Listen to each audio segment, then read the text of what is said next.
Hi everybody, all my followers, be welcome to another video.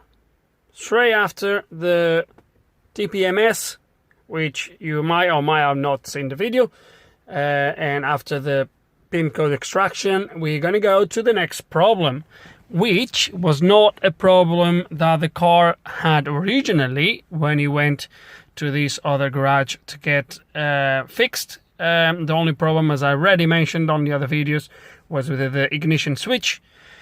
But in the meantime, he developed this problem. So I'm going to show you what the problem is. I'm going to start the car. So there it is. And the problem is, there's a few lights in there, but 2 or 3 of them, they are easy fix. So the fuel light is easy fix, the brake, and obviously the seat belt. But the issue the car developed while they were working around the ignition was the BAS, ESP BAS, and the ESP light. Now, I do hope that this is going to be as simple as a SAS or steering angle sensor reinitialization. But they have been obviously working. The covers are still out. I haven't put them yet because obviously I'm going to work around here in case if it's not as simple as a reinitialization. I might need to work around here. But yes, so the ignition switch has been fixed, so the cover is not in place yet. But yes, there's a few plugs around here that goes into the obviously squib and steering angle sensor. So I don't know exactly what the problem is. Nevertheless, let's kind of scan the car and see what he has. And for that, we're going to use the Maxi Sys. I'm not going to do, actually, I can do an auto scan, why not? Let's going to do an auto scan and see what he finds. Okay, scan is finished, and it looks like it's going to rain. It's been like this in the UK over the last couple of weeks. It's really sunny and nice in the morning, and then around 1 o'clock or so, it rains, and it usually rains the entire afternoon. Anyway, a few faults, as you can see, quite a few of them, including on my ABS and on my steering angle sensor and electronic overhead. Okay, so the first thing I'm gonna do, okay, this is gonna be related to my ABS ESP. So let's just see what codes we have here on my ABS.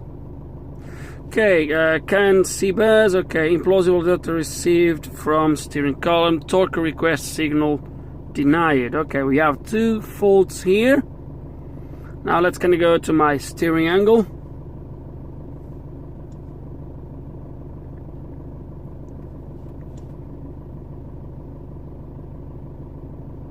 Ooh, okay, they are all stored, which is actually good. All stored faults. Okay, let's gonna do the basics, and let's going to turn the engine off, ignition on, and erase these codes. Okay, and once erased, that was extend modules. Only one module came back with faults, but remember, I haven't started the engine nor drive the car. So my transmission control module does reports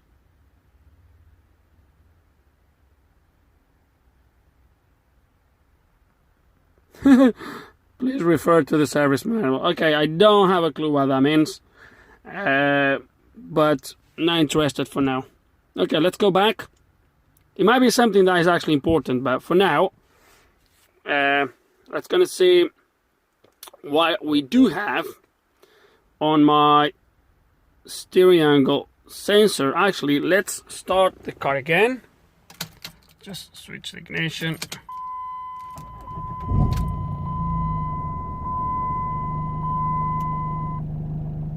My lights come back straight away, as you've seen.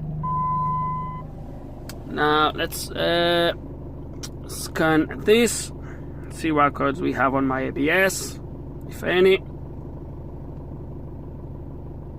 Okay, implausible data received from steering column and torque request signal denied. Okay, it's gonna go back. back, and let's gonna see my steering angle sensor.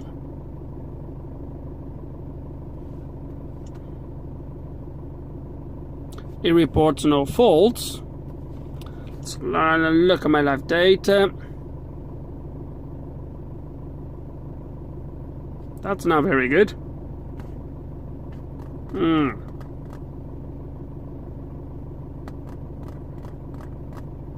Okay, so that doesn't seem right to me. That's gonna go back to my ABS. So 2 faults.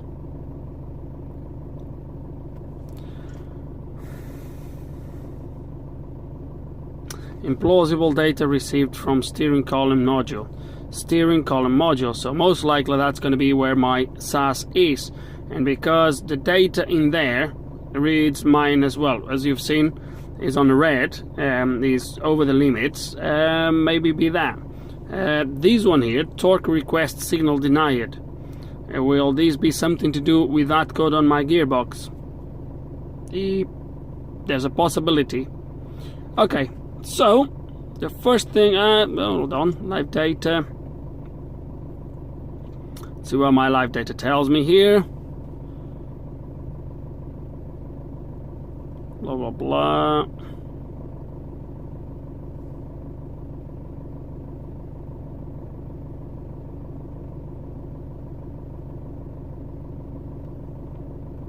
Okay.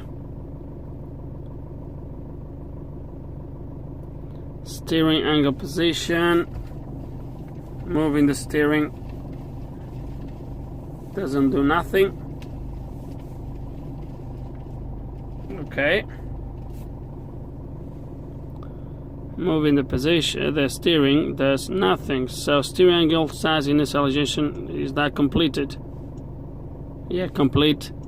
It says it's true. So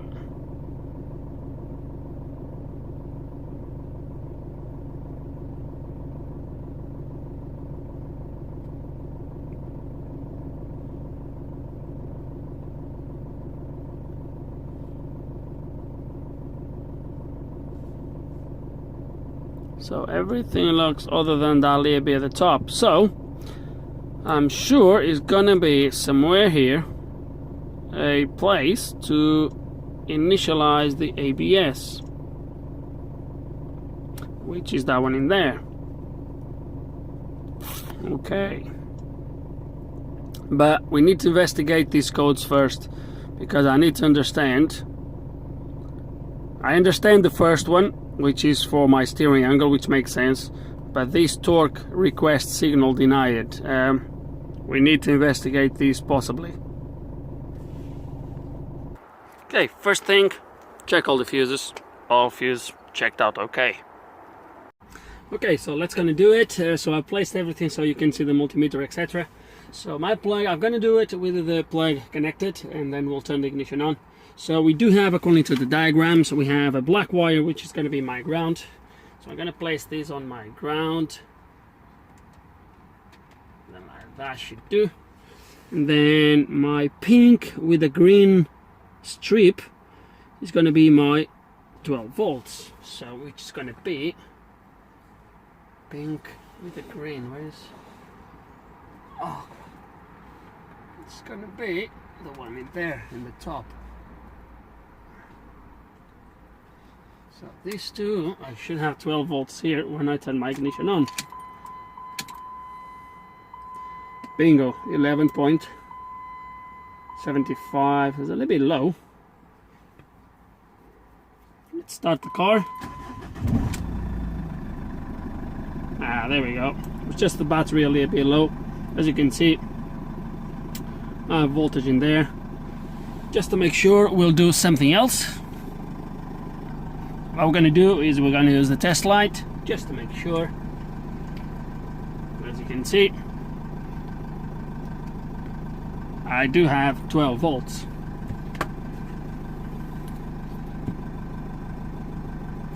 Next thing we're going to check is the CAN lines. Okay, and scope connected and ignition on, and as you can see we have what I would say a quite good communication. There is a little bit of these spikes here, which is a little bit, but you don't know what's been communicated. So, but it looks, to start with, it looks okay to me. I can't really see. There we go. If I bring it a little bit more, it's a bit difficult to trigger this, but as you can see in there, it looks okay to me. See if I can.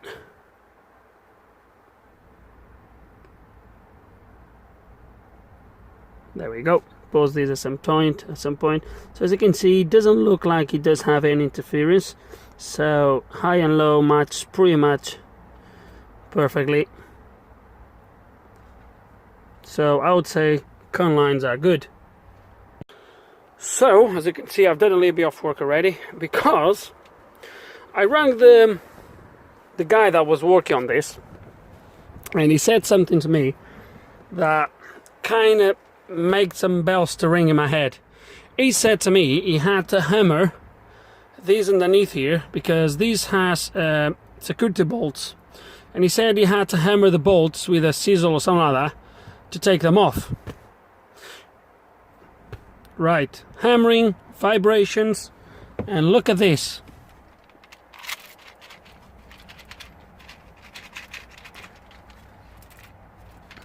Can you feel this going? Something is loose inside. So I have a feeling that the vibrations have damaged this sensor. Nevertheless, we're going to open it and see what we find out. And there he is, guys. Can you see this? There's another bit somewhere. There he is.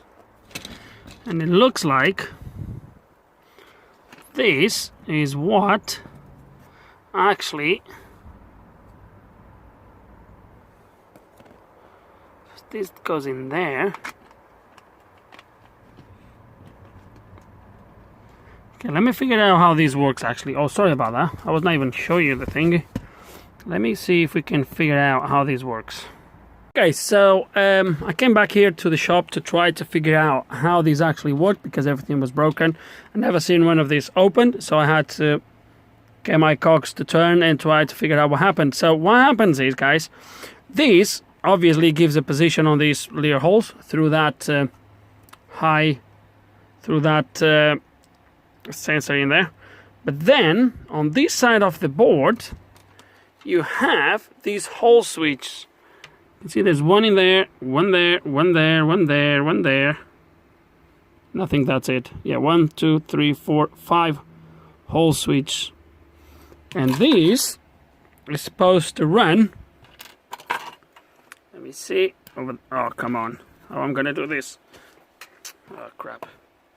To show you. So this is gonna run in there, like that, over them. Okay?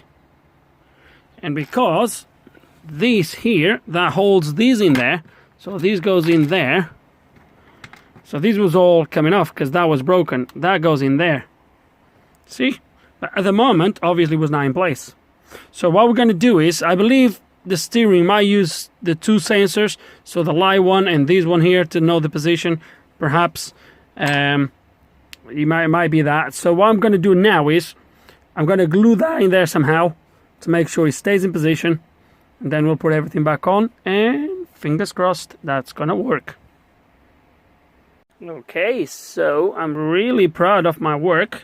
So obviously we're gonna have to let it dry, but it looks pretty good. So I put all the plastics that were missing, all the bits that were missing, to kind of support and reinforce everything. But as you can see, it looks pretty good.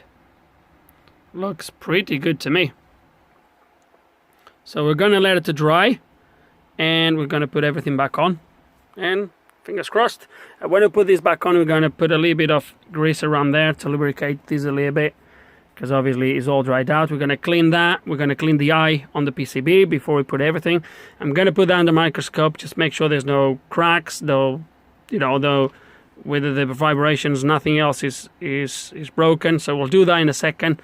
And it's looking good. Okay guys, and it's already getting dark. You guys know how much I hate to record when it's dark.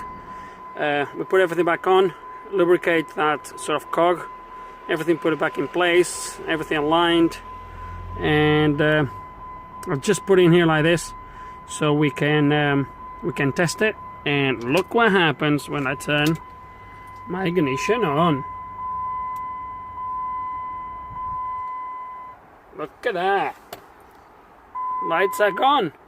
Obviously the airbag, we know that, but look, no more ESP or BAS. Now, what I want to do is very quickly go here on my live data again on my SAS, and look at that. You see the difference?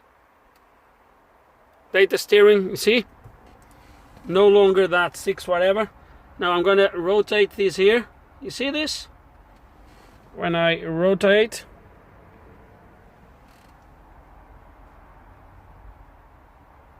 okay. Also, if I go now to my, oh dear, ABS, let's go to my live data, forget about the read codes, just let's go here. Where is my steering angles? Look at that. Look at my steering angle. See that? So that was the only problem, was when they have been hammering the steering column to remove the bolts, they broke that inside. So, and what really triggered me was when he said to me, when I've asked him, and he said, look, the only thing we've done was this and this, I've been with a hammer, blah blah blah, and that just rings some bells, as I said. So yeah, that was the fix for this. We managed to repair the steering angle without having to go and buy another one. What else to say? Right, I'm not going to take you through the put out all these back on. It's like I said, it's dark. I'm going to terminate the video here. So I think we are all happy with the result. At least I'm certainly am. So that's it for this video, guys. So hope there's some information here you guys can find it useful. If you, I really hope you enjoyed the video. If there is any questions, any comments, please put them below. And like always, thanks for watching.